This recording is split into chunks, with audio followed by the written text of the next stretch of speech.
ओम नमः शिवाय। ओम नमः शिवाय। ओम नमः शिवाय।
विश्वनाथ भगवान की, महाकालेश्वर भगवान की, ओमकारेश्वर भगवान की, कुबेरेश्वर महादेव की। हर हर महादेव, हर हर महादेव, हर हर महादेव। काशी विश्वनाथ, ओगरदानी, त्रिकालदर्शी, कैलाशी, अविनाशी भगवान शिव, जिनकी पुनीत पावन शिव महापुराण की कथा संपूर्ण विश्व का कल्याण करने वाली है, संपूर्ण जगत का उद्धार करने वाली। बाबा देवादिदेव महादेव की कृपा से, करुणा से, उनकी उदारता से आप और हम सभी भगवान शिव की पावन कथा का तत्व ग्रहण करने के लिए महाकाल राजा की पावन भूमि, जहाँ 7 दिवसीय शिव महापुराण कथा का लाभ लेने का सौभाग्य प्राप्त हुआ है। कोटि कोटि साधुवाद के पात्र हैं अंजना परिवार, जिन्होंने इस पवित्र भूमि को शिव महापुराण की कथा के लिए दिया। कथा के मुख्य यजमान निर्मला मदन जी, दर्शन लाल पुष्पा जी अग्रवाल मुंबई से हैं। अनिल विक्रम सिंह नवग्रह बुरहानपुर से हैं।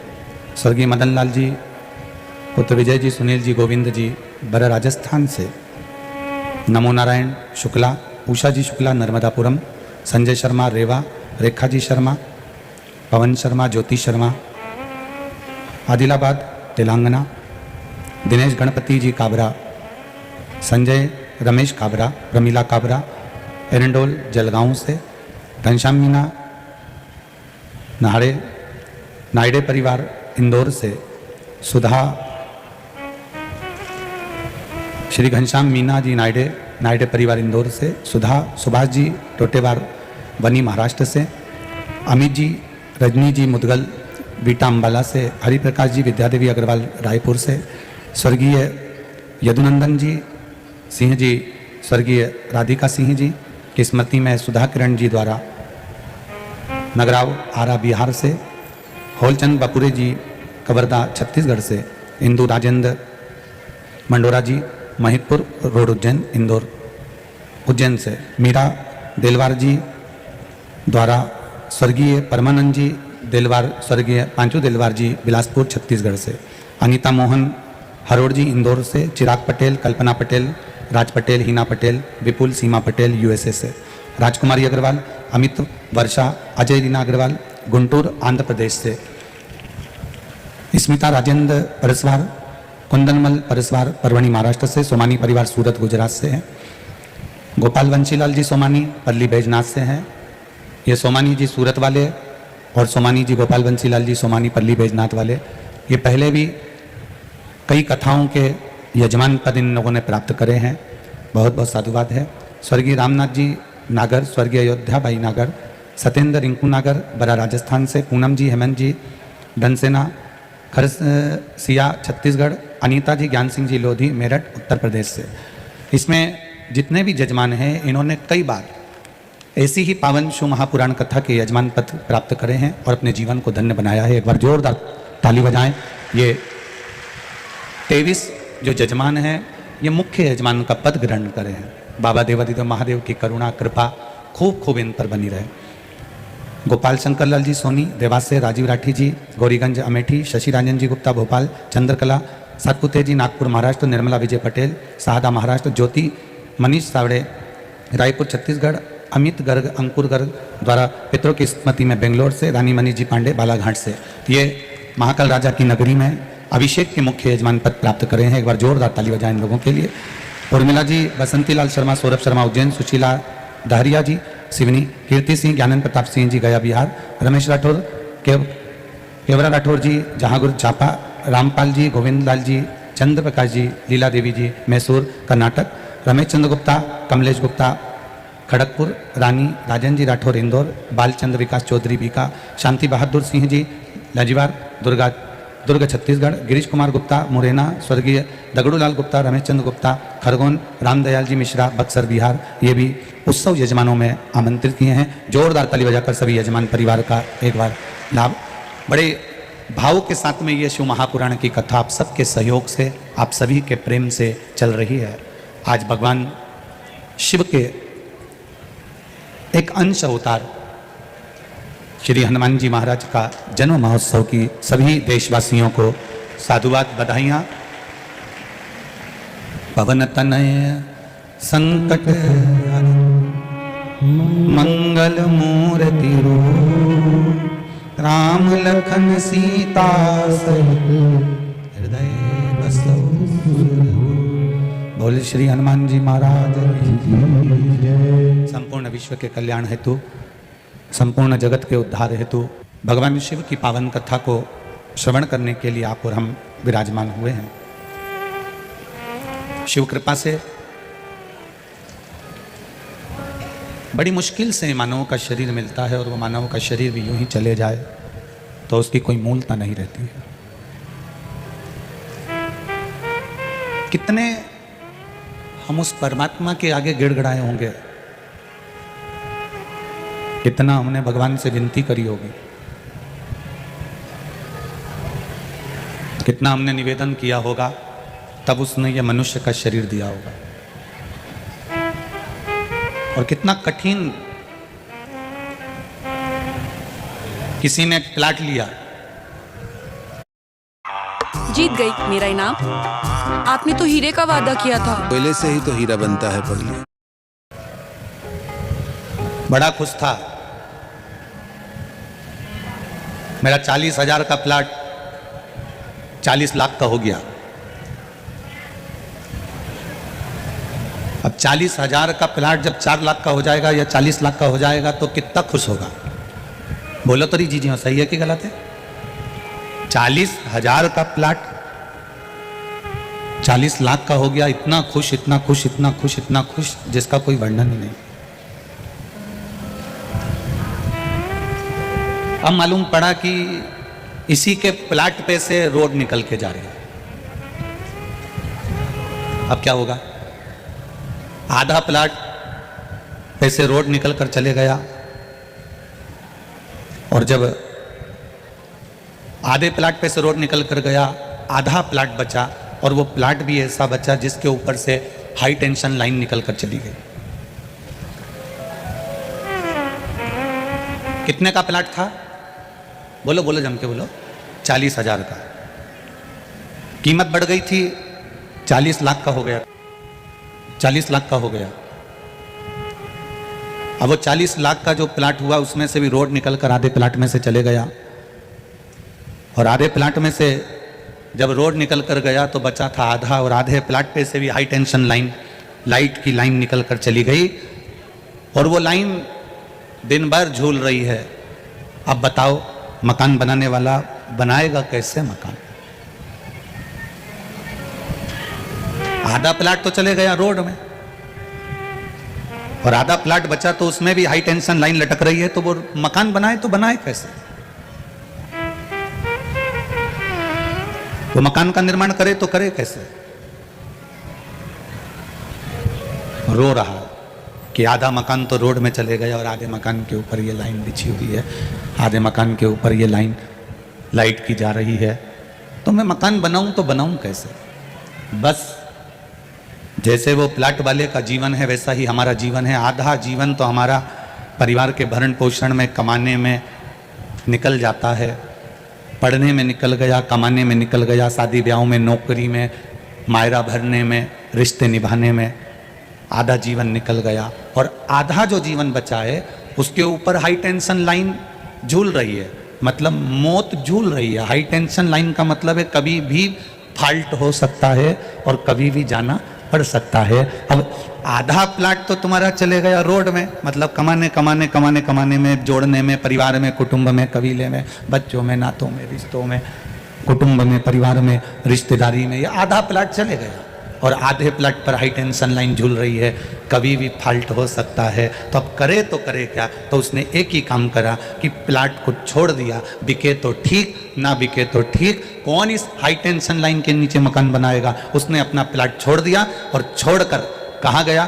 दूसरे प्लाट पर गया, दूसरा प्लाट ढूंढने का प्रयास करा। जब तक दूसरा प्लाट नहीं मिला तब तक वो भगवान के चरणों में बैठा रहा, बैठा रहा, बैठा रहा। तो देवादिदेव महादेव ने कह दिया अब तुझे प्लाट ढूंढने की जरूरत नहीं, अब मैं तेरे साथ में मिलकर कार्य करूंगा। क्यों ढूंढे हम? आधा जीवन परिवार में निकल जाता है, आधा जीवन कमाने में निकल जाता है, आधा जीवन कुटुंब में निकल जाता है, रिश्तेदारी में निकल जाता है, नातों में निकल जाता है, और आधा जीवन हाई टेंशन लाइन की तरह बस तार झूलते रहते हैं। कब मृत्यु आएगी, कब हमें जाना पड़ जाएगा। कर्म गति बड़ी विचित्र है।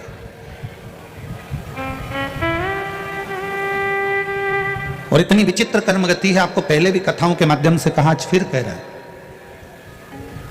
हाथ में खुजाल चलेगी तो आपको खुजालना पड़ेगा, छींक आएगी तो आपको छींकना पड़ेगा, खांसी आएगी तो आपको खांसना पड़ेगा, सिर दुखेगा तो गोली आपको खाना पड़ेगी, पेट दुखेगा तो टेबलेट आपको खाना पड़ेगी, हाथ दुखेगा तो दवाई आपको खाना पड़ेगी, पाँव दुखेगा तो दवाई आपको खाना पड़ेगी। आपके बत्तल की दवाई, आपकी दवाई कोई दूसरा नहीं खाएगा। आपके हाथ में खुजाल है तो खुजालना भी आपको ही पड़ेगा, खांसी आई है तो खांसना भी आपको पड़ेगा। खांसी आपको आ रही है और आप पड़ोसी से कह दो मेरे बत्तल का खांस ले, तो वो खांसेगा क्या? छींक आपको आ रही है और पड़ोसी से कहो कि मेरे बत्तल का छींक ले, तो वो छींकेगा क्या? खांसी आपको चल रही है, खुजाल हाथ में आपको चली, छींक आपको आई, सिर आपका दुखा, पेट आपका दुखा, दवाई आपने ली। आपने दवाई ली तो आपका पेट दर्द बंद हुआ, आपने दवाई ली तो आपका सिर दर्द बंद हुआ, आपकी छींक आई तो आपको छींकना पड़ा। उसी तरह तुम कितना कमा रहे हो, तुम्हारी कमाई का भोग पूरा परिवार करेगा, संपूर्ण परिवार तुम्हारी कमाई का भोग करेगा। भले तुम कमाए जाओ, भले तुम मोबाइल भले 10,000 का मत लो, परंतु तुम्हारा बेटा 10,000 का मोबाइल लेगा, ये निश्चित है। तुम 8,000 के कपड़े मत लो, पर तुम्हारे घर के बेटा बहू 8,000 के कपड़े लेंगे, ये निश्चित है। तुम 2,000 का जूता चप्पल मत लो, पर तुम्हारे घर के बच्चे 2,000 का जूता चप्पल लेंगे, ये निश्चित है। तुमने कमाया और कमाई का भोग तुम करो मत करो, तुम्हारी वो कमाई का भोग पूरा परिवार करेगा। पर इतना याद रखना कि कैसे तुमने कमाया, उस कमाने में क्या कर्म करा, उस कर्म का भोग तुम्हें मरने के बाद भोगना तो पड़ेगा ही, ये निश्चित है।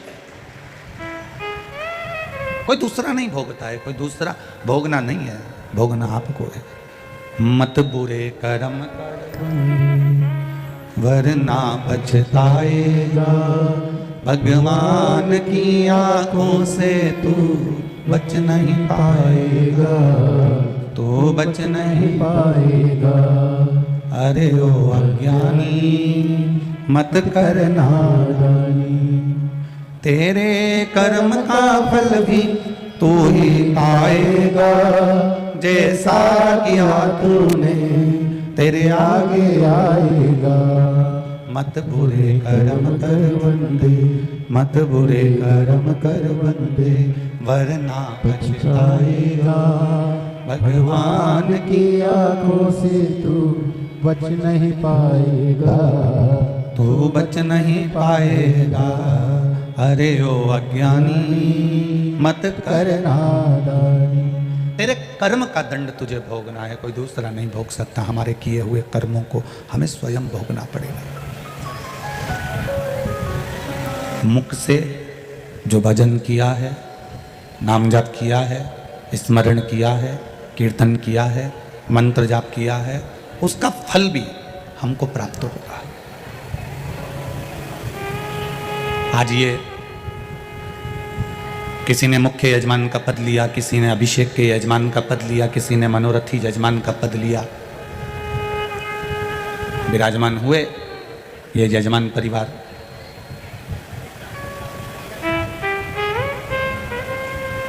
समिति इनको कुछ दी ना दी,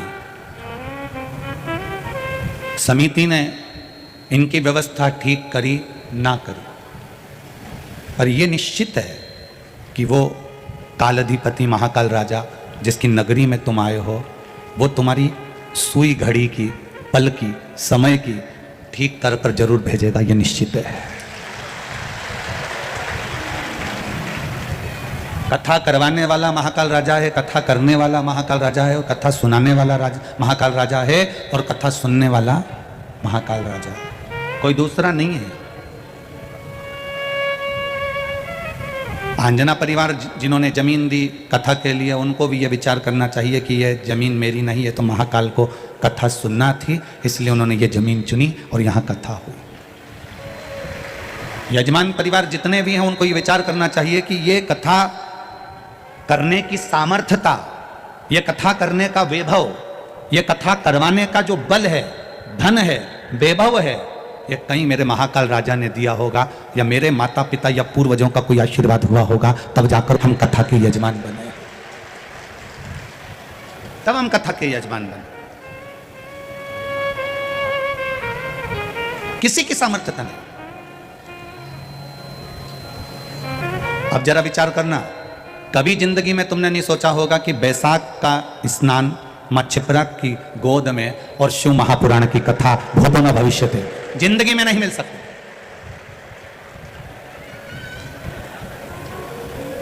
बैसाख के महीने में लोग 5 रात्रि के लिए 12 ज्योतिर्लिंग में दर्शन करने के लिए जाते हैं। क्यों? क्योंकि बैसाख के महीने में अगर जिस पवित्र नदी में हम स्नान करते हैं, जिस नदी के अंदर हम स्नान करते हैं, और स्नान कर कर अगर भूल से भी बाहर निकलते हैं, और निकलने पर भी अगर हमारे शरीर की एक बूंद भी जमीन पर गिरती है, तो वहां जो कंकर रहता है वो शंकर के रूप में पूज्यमान हो जाता है। इतना पवित्र बैसाख महीना। अब इस बैसाख के महीने में इतने लोग कहीं भोजन करा रहे हैं, कहीं पानी पिला रहे हैं, कहीं बिस्कुट खिला रहे हैं, कहीं कुछ। एक पत्र आया, एक दीदी ने लिखा है, उज्जैन की कोई बहन है, उसने पत्र लिखा है।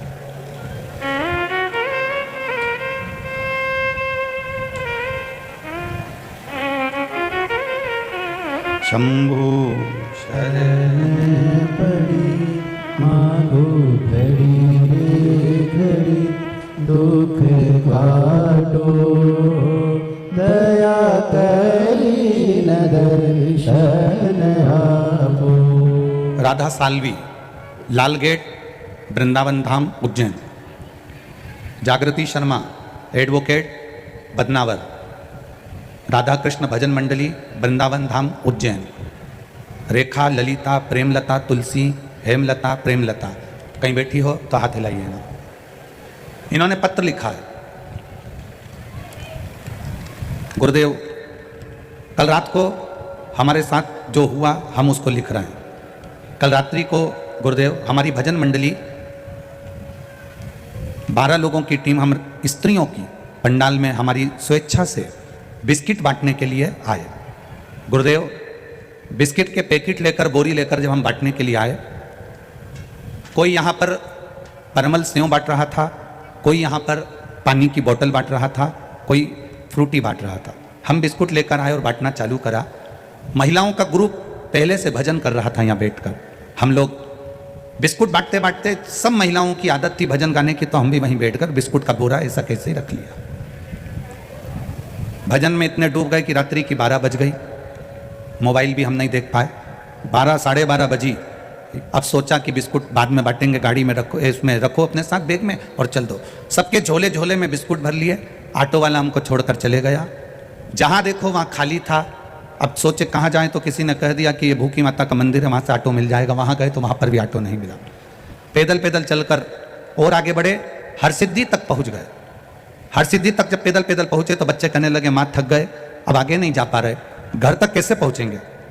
गुरुदेव हरसिद्धि माता की ओर मुख कर कर हमने बस इतना ही कहा, माँ तेरी कथा सुनकर, तेरे शिव महापुराण को श्रवण कर कर हम बिस्कुट बांटने गए थे, कोई साधन नहीं मिल रहा है घर तक जाने का, कृपा करो माँ। तभी एक पुलिस वाला भैया मिला। उसने तुरंत किसी को फोन लगाया और गाड़ी बुलवाई और हमको बिठाकर हमारे घर तक भेजा। हम साधुवाद करते हैं। गला पकड़ा। शिव तत्व को जाना है हमने, भगवान शंकर के संवाद को पहचाना है हमने।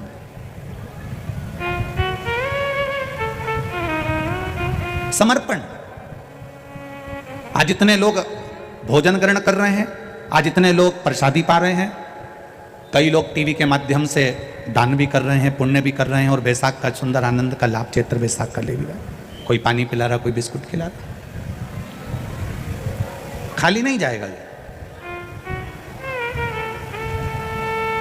इतनी कड़कड़ाती हुई धूप में बैठकर आप लोग जो कथा सुन रहे हैं, ये खाली नहीं जाएगा।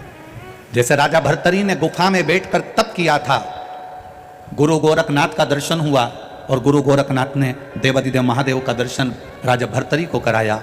आप भी इस कथा के पंडाल की गुफा में बैठकर धूप में तपते हुए शिव पुराण की कथा को सुन रहे हो, खाली नहीं जाएगा, मेरा महाकाल दर्शन देगा, निश्चित है।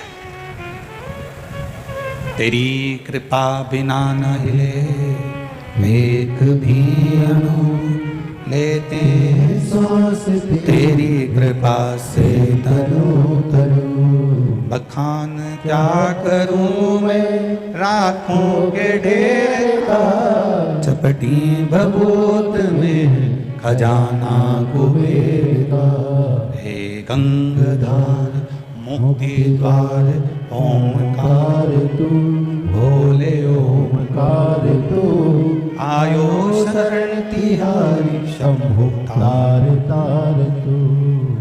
ये सुंदर प्रसंग मिला है, एक सुंदर आनंद की अनुभूति हुई है। महाकाल राजा के ऊपर गलती बनना प्रारंभ हो जाएगी इस बैसाख के महीने में। एक बूंद पानी भी अगर भूल से देवादिदेव महादेव को चढ़ जाता है, भूलवश स्नान करके निकले, माँ छिपरा का स्नान कर कर निकले और जरा सा जल का छींटा भी अगर कहीं कोई कंकर भी पड़ा है और उस पर चले गया, तो ये समझ लेना कि शिव का कोई तत्व था जिस पर जल पड़ गया। कोई शिव भूलवश।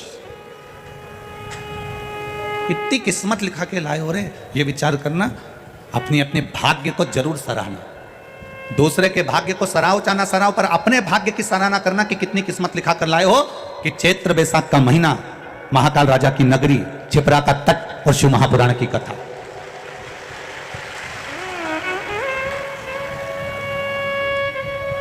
बार बार नहीं मिलना है। उज्जैन वाले ये विचार करें कि ये और मिल जाएगी, फिर मिल जाएगी, ये तो उसको सुनना थी तो उसने इशारा कर कर ये कथा करवा ली। ये उसको सुनना थी इसलिए उसने इशारा करके सुना। करो, उसकी चाकरी करने का मौका मिला है, भजन करने का मौका मिला। हमें दूसरे, पूरी दुनिया के लोग ऐसे होते हैं कि दूसरे को सुधारने की बात करते हैं कि मैं बहू को सुधार दूंगी, मैं सास को सुधार दूंगी, मैं रिश्तेदारों को सुधार दूंगी, मैं कुटुंब को सुधार दूंगी, मैं उसको सुधार दूंगी। शिव पुराण किसी को सुधारने का नहीं कहती, शिव पुराण कहती है अपने आप को हमको सुधारना है स्वयं।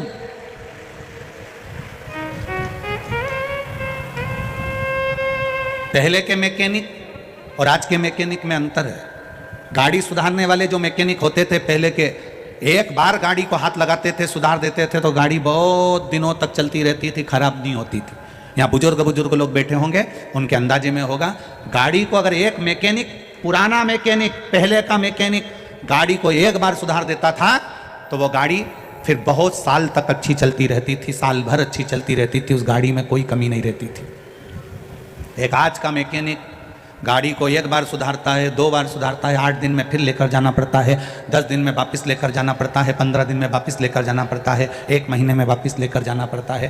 पहले के मैकेनिक जैसे आज के मैकेनिक नहीं है। आज का मैकेनिक तो ऐसा है कि खुद की गाड़ी नहीं सुधार पा रहा। उसी तरह पहले के संत, पहले के साधु, पहले के तपस्वी, पहले के साधक, पहले के उपासक, पहले के वक्ता, पहले के रसतत्व प्रदान करने वाले, पहले के जो संत, साधु, सन्यासी, तपस्वी, साधक, उपासक, पहले के जो गुरु हुआ करते थे, संत हुआ करते थे, ऐसे मैकेनिक हुआ करते थे कि जिस गाड़ी को हाथ लगा देते थे उस गाड़ी को 2, 4, 10 साल चला देते थे। पहले के गुरु जिसको आशीर्वाद देते थे वो गाड़ी निरंतर चलती रहती थी। आज के जमाने में ऐसे मैकेनिक नहीं रहे, आज के जमाने में वैसे गुरु, संत, साधु, सन्यासी नहीं रहे जो गाड़ी को सुधार दें। स्वयं की गाड़ी नहीं सुधार पा रहे तो दूसरे की गाड़ी क्या खाक सुधारे? अपनी गाड़ी नहीं सुधर रही। काम, आसक्ति, लोभ, तृष्णा, ये सब पड़ा हुआ, ईर्ष्या पड़ी हुई, पड़ा है। आप थोड़े सी उन्नति की सीढ़ी पर चढ़ोगे और किसी ना किसी को ईर्ष्या होने लगेगी। साधु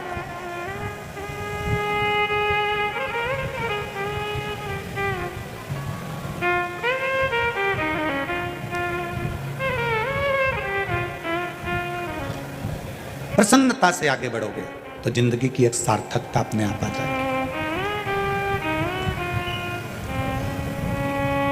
प्रसन्नता से आगे। अभी अनिरुद्धाचार्य जी महाराज जी पधारे थे ब्रज वाले, वृंदावन से, जिनकी कथा इंदौर में चल रही, उनसे चर्चा चल रही थी तो कह रहे थे कि महाराज जी ब्रज में, वृंदावन में वृद्धाश्रम बनाया है, पर कुछ विधर्मी लोग आश्रम में लेटर डाल कर गए कि हम इसको तोड़वा देंगे, उड़वा देंगे। हमने उनसे एक ही बात कही, ये विधर्मी चाहे कितना भी प्रयास कर लें, कितना भी प्रयास कर, आप अपना कर्म करो, ये विधर्मी अपना कर्म करेंगे। ईर्ष्या, दूसरे को नीचे दिखा सकते हो पर अपने आप को ऊपर उठा नहीं सकते। ऊपर कब उठोगे? जब आप हृदय से ईर्ष्या को निकाल दोगे और भगवान के भजन में स्वयं लग जाओगे तो समझो कि ईर्ष्या हमारे भीतर से निकल। साधुता का भाव, सार्थकता का भाव। हम दूसरे को सुधारने में लगे हैं। लोग कहते हैं कि आप दूसरे से कहते हो कि 1 लोटा जल शंकर भगवान को चढ़ाओ। 1 लोटे जल का चढ़ाने का फल क्या मिश्रा जी आपको मिला है? कभी भूल से, कभी जिंदगी में एक बार सीहोर आना, और सीहोर में जहां हम नमक चौराहे पर रहते थे, छावनी में रहते हैं, वहां पर आकर या पूरे सीहोर के लोगों से पूछना कि मिश्रा जी का लड़का आंख में चश्मा कितना मोटा लगाता था, एक बार जरा पूछना जरूर। और टीवी पर भी आपने पहले के देखे होंगे, राघव चश्मा इतना मोटा लगाते थे, स्कूल वालों ने कहकर लगवाया, भोपाल को दिखाया, सबको दिखाया, चश्मा चढ़ा। जब इस शिव महापुराण में पढ़ा कि शिवरात्रि के दिन चढ़ाया गया शंकर भगवान को शहद लाकर नैनों में लगाएं सुरमे की तरह, और शिव जी को चढ़ाया गया जल का आचमन करें तो चश्मे भी उतर जाते हैं, और आज उसका नजारा हमने खुद देखा।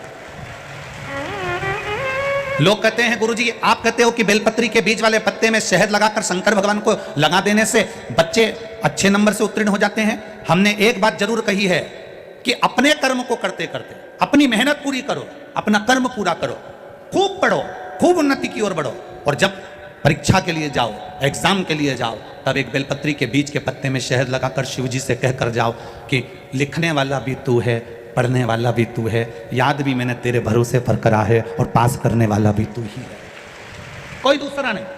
एक पत्र आया है, एक पत्र नहीं 3-4 पत्र हैं ऐसे।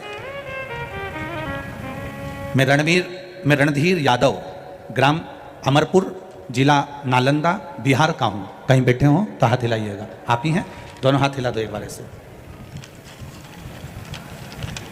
मैं रणधीर यादव, ग्राम अमरपुर जिला नालंदा बिहार का हूँ बाबा। मैं आपके बताए उपाय अपने बेटे से करवाया। बेलपत्र पर शहद।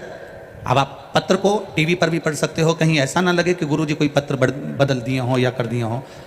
बाबा बताए उपाय करता हूँ। बेटे से करवाया बेलपत्र पर शहद और पार्थिव शिवलिंग बनवाकर मेरे दोनों बेटों को मैंने लगवाया, पूजन करवाया।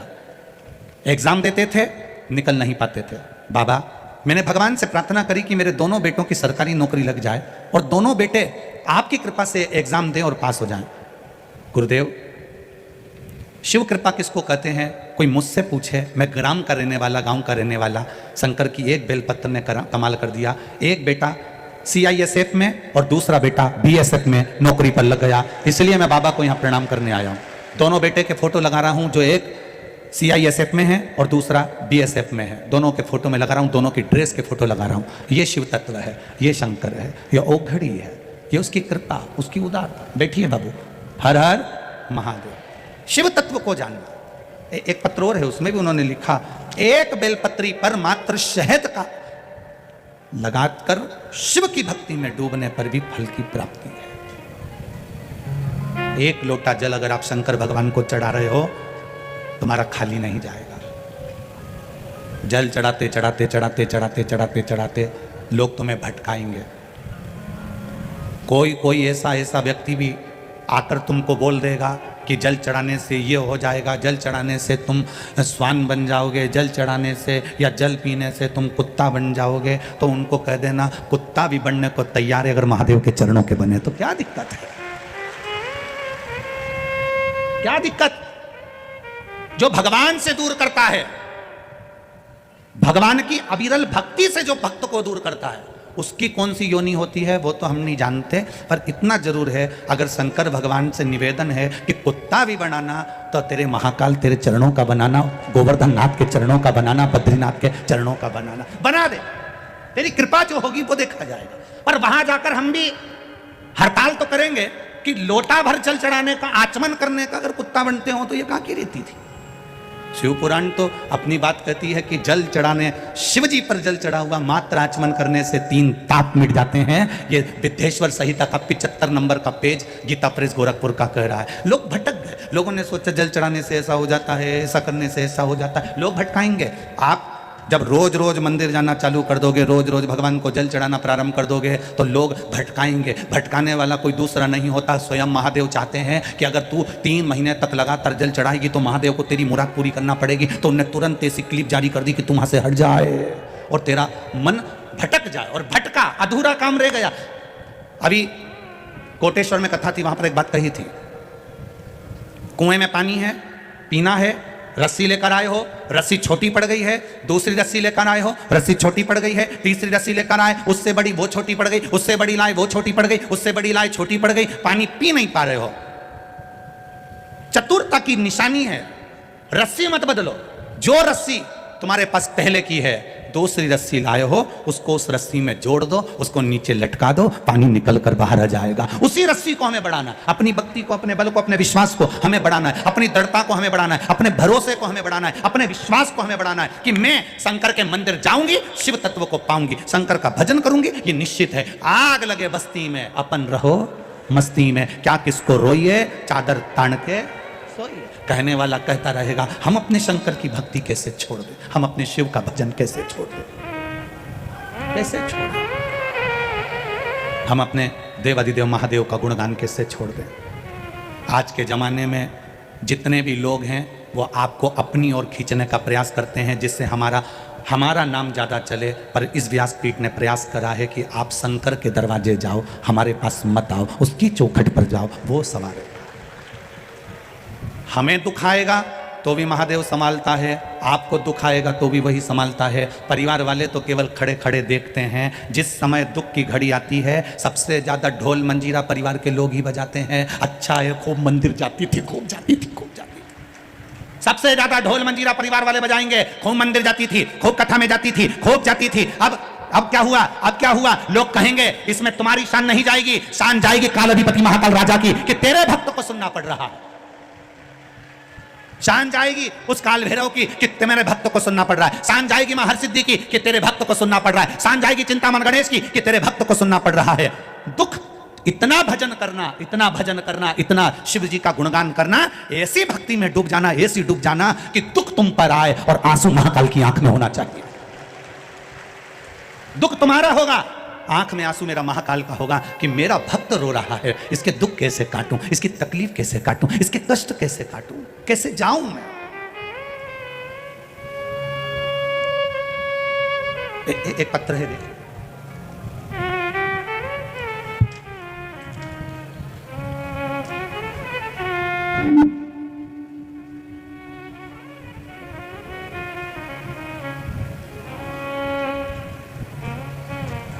गुरुजी,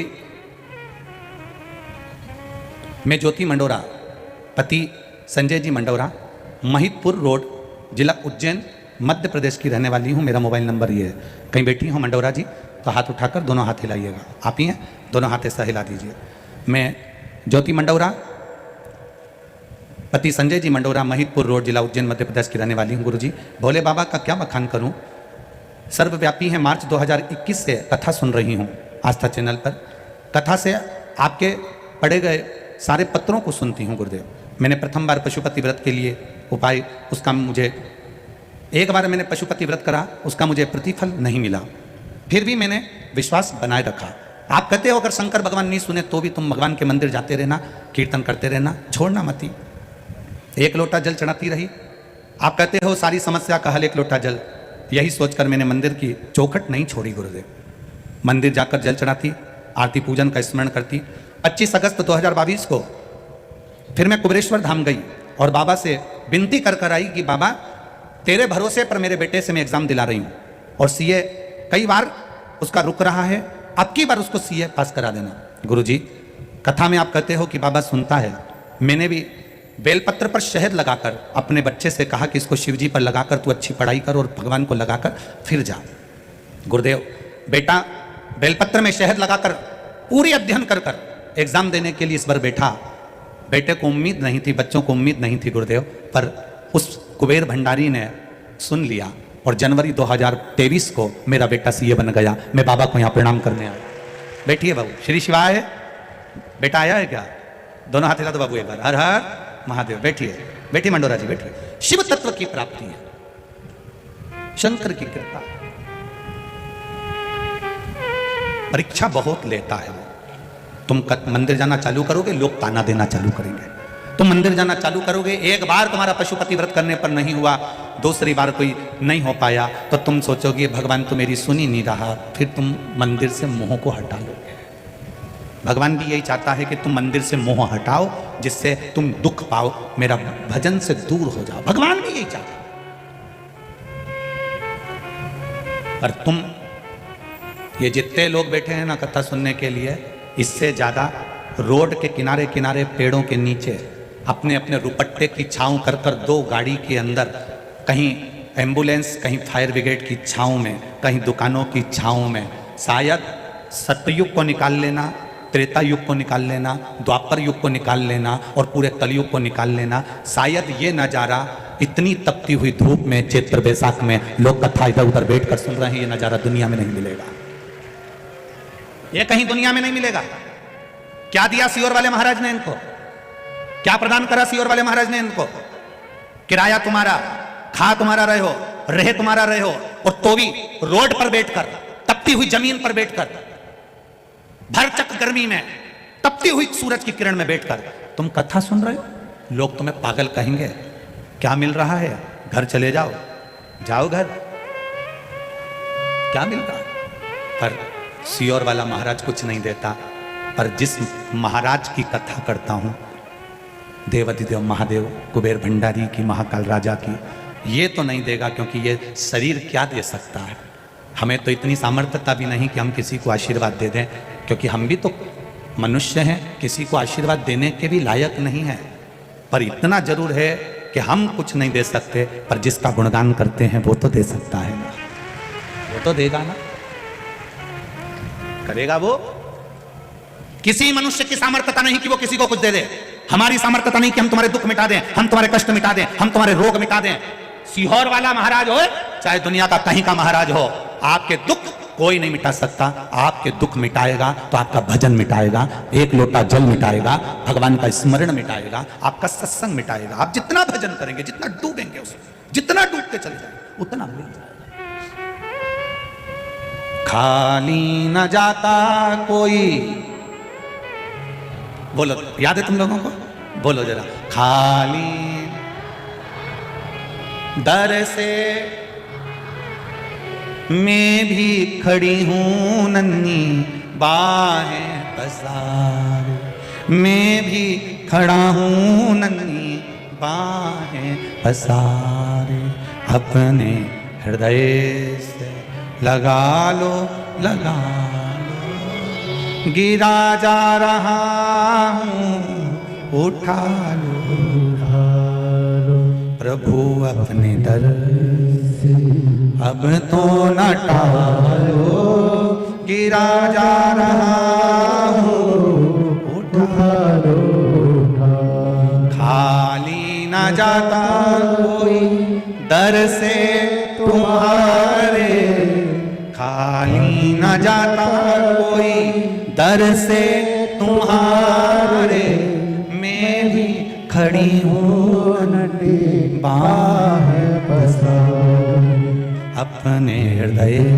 से लगा लो, लगा लो, गिरी जा रही हो उठा लो, उठा लो, प्रभु अपने दर से अब तो न टालो, गिरा जा रहा हो उठा लो, उठा लो। तेरा साथ रहेगा तो दुख कैसा भी हो वो कट ही जाएगा, कटेगा। तुम्हारे घर मेहमान आए और वो आकर कहें पर्दे अच्छे हैं, खुश मत होना। तुम्हारे घर मेहमान आए और आकर कहें तुम्हारा बेडरूम अच्छा है, खुश मत होना। तुम्हारे घर मेहमान आए, तुम्हारे घर का भोजन कर कर बोले बहुत अच्छा है, खुश मत होना। जिस दिन मेहमान आकर तुम्हारे घर में कहें कि तुम्हारे घर के बच्चे शंकर के मंदिर जाते हैं इसलिए तुम्हारे घर में सुकून और शांति है, खुश हो जाना। जिस दिन मेहमान तुमसे कहे कि तुम्हारे घर में बड़ी शांति है, तुम्हारे घर में बड़ा सुकून है, तुम्हारे घर में बड़ी एनर्जी है, तुम्हारे घर में बड़ा आनंद है, पर्दे से खुश मत होना, बेडशीट से खुश मत होना, सोफे से खुश मत होना, भोजन से खुश मत होना। खुश होना कि तुम्हारे घर में सुकून शांति। कहे कोई कि ऐसा लग रहा है कि तुम्हारे घर में बड़ी प्रबलता है, कोई ना कोई मंदिर जाता है, सत्संग जाता है, कथा सुनता है, तुम्हारे घर में लोग भगवान के मंदिर एक लोटा जल लेकर जाते हैं। घर के रसोई घर में छोटे छोटे तांबे के लोटे नजर आए, छोटे छोटे बच्चे सुबह से फ्रॉक पहनकर, बेटियां पैंट शर्ट पहनकर, बच्चे स्कूल की ड्रेस में, बच्चे कार्ड लटक रहा है, जूते नहीं पांव में, छोटा सा लोटा लेकर हिलता हिलता हिलता हिलता पड़ोस के शिव मंदिर में जल चढ़ाने जाए और घर के मेहमान जब उनको देखे तब लगेगा कि हमारे घर का संस्कार क्या झलकता है। आटो के पीछे लिख दिया बुरी नजर वाले तेरा मुंह काला, उससे आटो का कुछ नहीं होने वाला। गाड़ी के पीछे लिख दिया दरबार की गाड़ी, उस गाड़ी के पीछे लिख दिया इसकी गाड़ी। जिस गाड़ी के पीछे लिखा हो, जिस ऑटो के पीछे लिखा हो, सारी समस्या का हल एक लोटा जल। समझ लेना उसने 50 लोगों की आंखों में यह दे दिया कि एक लोटे जल से समस्या मिल जाती है। 10 लोगों में से 5 लोग भी उस ऑटो के पीछे पड़ लेंगे कि सारी समस्या का हल एक लोटा जल है, तो कम से कम 5 लोग शिव मंदिर में जाना प्रारंभ कर देंगे, उससे प्रसन्नता हो। तुम्हारी गाड़ी के पीछे तुमने लिख दिया इसकी गाड़ी, उसकी गाड़ी, इसका नाम, उसका नाम, उससे कोई सुख का अनुभव नहीं है। सुख का अनुभव तब है जब हमारे इन ऑटो से, ऑटो के पीछे लिखी हुई लाइन से भी अगर कोई भगवान के मंदिर चले जाए, हमारे कहे शब्द से भी अगर परमात्मा की चौखट तक चले जाए, हमारे करे भजन से भी अगर कोई परमात्मा के द्वार तक चले जाए, तो समझो कि परमात्मा के भजन का बल है, तो समझो कि सुख है।